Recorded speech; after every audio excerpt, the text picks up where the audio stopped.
What is up, podcast community? Welcome back. This is Three Questions Podcast, episode number 26.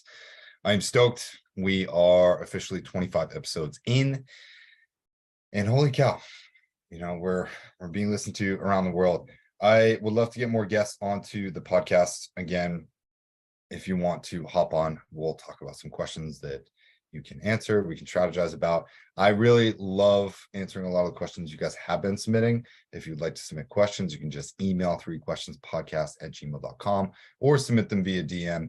But I'm seeing the downloads go up. I'm seeing the listens go up, especially when new episodes are released. And I'm trying to get better about recording them so that the cadence is better for you, probably about 2 a week on average. And again, whether you're listening on YouTube or on Spotify or somewhere else, I really appreciate you guys to listen. Just launched a merch store as well. You can find that in the link tree or any of the associated links down below. I'm making shirts, stuff I would wear, stuff for buddies that have asked me to create a few things. I love just being a sort of entrepreneurial guy. So I'm trying different things and just the creative outlets. I really enjoy this. And the podcast is most definitely one of them. Not to mention, so many questions, so many aspects, so many kernels of what we talk about here are coming from coaching sessions. So if I have a coaching session with one of my clients and there's a good talking point or they ask a question, I will often put it in here as a question that I'm sort of proposing or trying to answer or have answered in that, but trying to make it more for a generalist audience. Again, I do not know everything at all. Many of these questions I am either looking up or seeing for the first time when I hit record to answer these. So it's coming straight from the heart. It's honest. I'm not the most intelligent guy on the planet. I'm trying to give you kernels of information and trying to stretch your brain. That's the whole purpose of this podcast. And I've consumed a lot of content. I'm a voracious reader. I listen to a lot of audiobooks as well. And I'm trying to just bring information out there to enlighten your life and hopefully allow you to have a better day and get to your goals faster. So with that being said, I want to hop right into the questions. We got 3 good ones. Again, submitted from John from Pennsylvania. I'm going to hop into question number 1. When should you get out of bed if you wake up in the middle of the night? Holy cow. I wake up all the time in the middle of the night. And if I have to pee, I'm getting up. I'm going to the bathroom and I'm taking in that light and I'm training the lizard.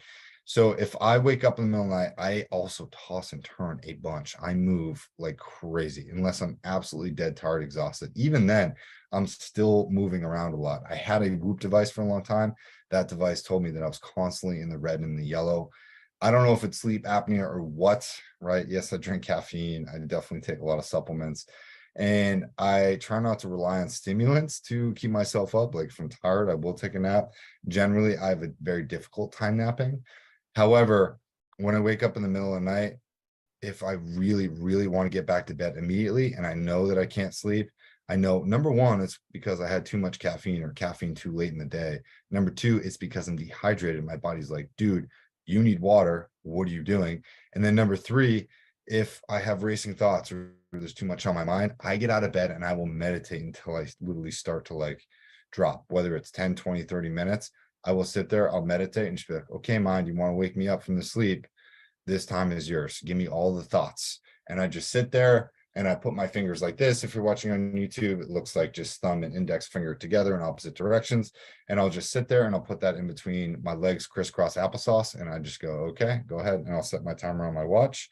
And then whenever I feel in that meditation that, hey, this thing is done and over with, or hey, I'm getting tired, or hey, I'm stopping thinking, that's when I go and I crawl into bed. That technique helps me the most. I used to get up and I used to journal, but I found that allowing myself to just meditate or process thoughts was a faster way of getting to where I needed to go.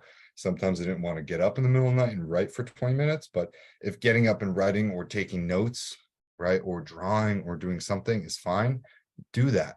But if you're waking up consistently in the middle of the night and then you're reaching over and you're grabbing that, I don't even have my cell phone near me, but if you're grabbing your phone and you're looking at that blue light, that's going to wake up your receptors, shut off your melatonin, and actually stimulate your brain to wake up even more. So if you are sleeping with your phone next to you and blasting your face full of blue light and aren't even wearing blue light blockers like these puppies, you're not doing yourself any favors. You're just keeping yourself up for longer. And I would say 90% of people out there probably do this on a nightly basis. So definitely something to think about there. Getting up in the middle of the night, journal, pee, meditate. My recommendation: stop sleeping in the same room as your phone. Stop it. Go buy an old-fashioned alarm clock and get an Alexa device, whatever you need, but just stop putting your phone next to the bed. Stop watching TV before you go to bed. Stop scrolling through Instagram before you go to bed. Read a book, right? Do something else. Have a nightly routine that allows you to stay asleep for longer. And if you're not sleeping well, it's because you're not using your body and utilizing the tools that you need to on a daily basis. Go work out a little bit harder. Guarantee you're going to fall asleep just fine. Okay. That's all I have for that question. I'm going to pause my watch. Question number 2, is there a way to fall asleep quickly? Okay, we're on the sleep train. So a lot of my clients have definitely had trouble sleeping. And John, I know you and I have spoken about this question in particular quite a bit. And what I'll say is this, okay? I've read so many blog articles and so many videos on like how US Air Force pilots fall asleep in 2 minutes and how Navy SEALs sleep for only 8 minutes a day.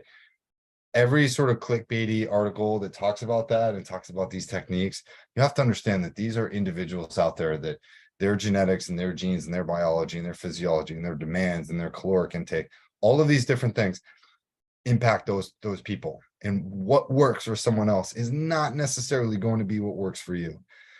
I don't know how we're still trying to like take this mass solution and impose it on everybody, right? Every major news article out there is like, this the one trick you need to know to work less and produce more. It's like, well, okay, again, everybody's an individual, especially in today's world, but what works for you is not in particularly going to be what from what somebody else does. Okay, just because David Goggins does what David Goggins does doesn't mean that you have to do what David Goggins does.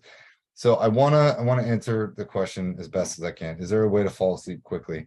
For me, it is literally reciting a mantra. Okay. I just recite a mantra and I just say, my eyes are getting heavy. I am falling asleep.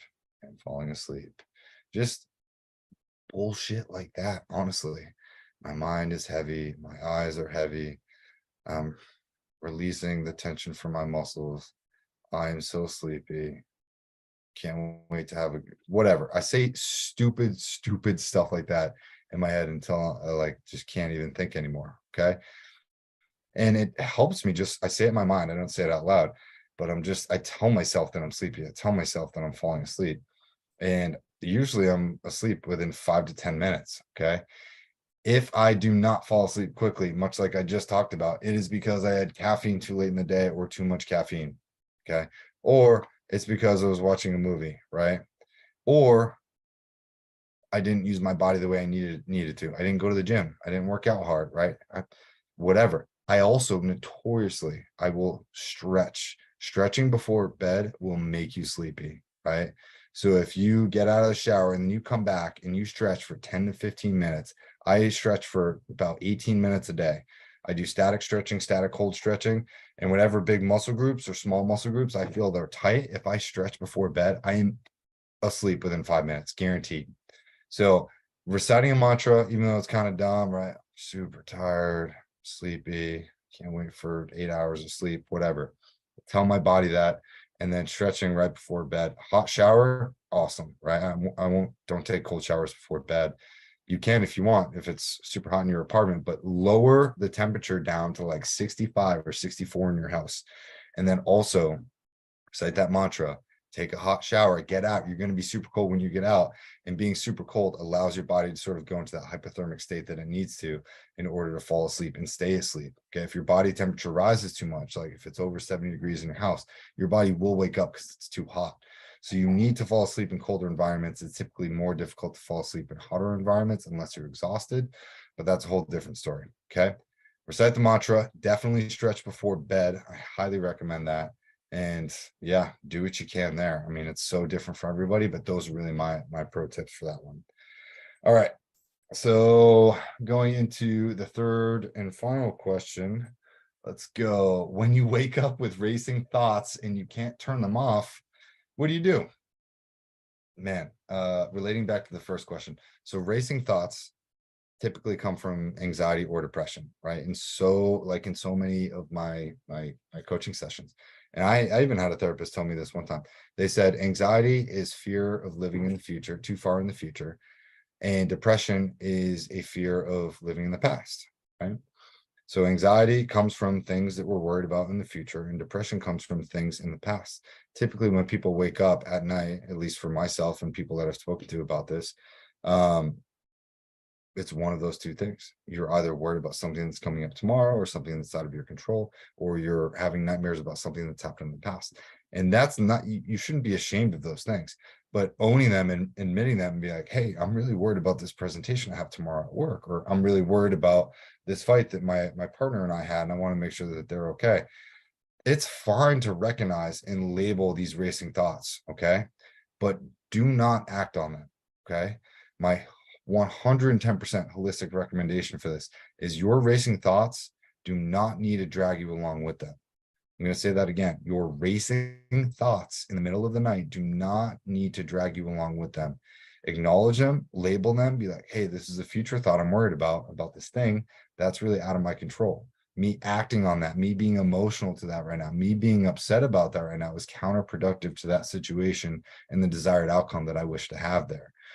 If we could do that, if people could just stop reacting, and if they could just label the emotions or the thoughts themselves, I say this with extreme gravitas, if you can just label those emotions, you wouldn't get dragged along with them, okay? So stop, acknowledge, label that, wake up with your racing thoughts, and be like, oh my God, I'm really worried about this thing, or that thing that happened in the past was really traumatic and it's keeping me awake now, right? I felt that way after the end of relationships, right? After the end of job losses, I couldn't sleep. I was always waking up. I was like, oh my God, that just happened. And I'm worried about this. And what am I going to do about this? And that was extremely exhausting, but sleep is so crucial, right? Sleep reduces your stress. It helps rebuild your muscles. You construct new neurons, right? You get rid of toxins. So many things happen when you sleep, okay? Typically, the more a person sleeps, the more refreshed they are, right? And the more ready to go they are. So you need sleep as part of your daily function. And when you don't have it, or when you're waking up repeatedly, you need to find a way to say, hey, this is a repeated thing that keeps me waking up at night. I need to find a way to either solve this problem, control it, or embrace it, right? If you can't do anything, you have to embrace it or let it go. And I see a lot of my clients get caught up about these things. I'm constantly asking them about their sleep. I do recommend taking magnesium at night. I think there's magnesium glycinate and magnesium citrate. Those are two supplements that will help you stay asleep. I would advise against melatonin for a long period of time. I know people that take Benadryl at night. I know people that take all sorts of, a ton of melatonin, and that will stop your body from from producing it naturally. Synthetic melatonin will stop your body from producing melatonin on its own, and it makes it really hard to come off of it or wean off of it, because your body really only needs a little bit. And about, I think, an hour or two before the sunset, your body actually, its own circadian rhythm says, hey, you can start ramping up melatonin, because by the time that sun does go down, your melatonin is sort of peaking. And there's a really good window for you to fall asleep in. So if you've never done a sleep study, or you want more research on that, go on YouTube and research sleep cycles, research circadian rhythm, and see how your body and its biological factors can essentially be impacted by your own circadian rhythm, which again is super individualized.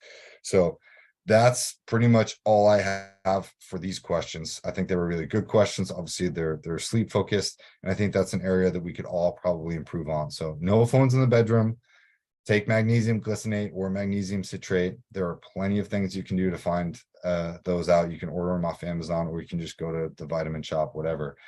If you need questions, you can reach out to me, as always, info@ckcollective.co, or 3questionspodcast@gmail.com is how you can reach me.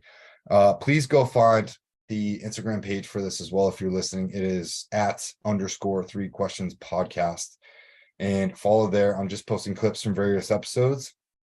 Eventually I may pull stuff from YouTube or some of these video clips, but I feel like for you guys, it's mostly audio. So stick with it here. And I'm super grateful for everyone that's been listening so far.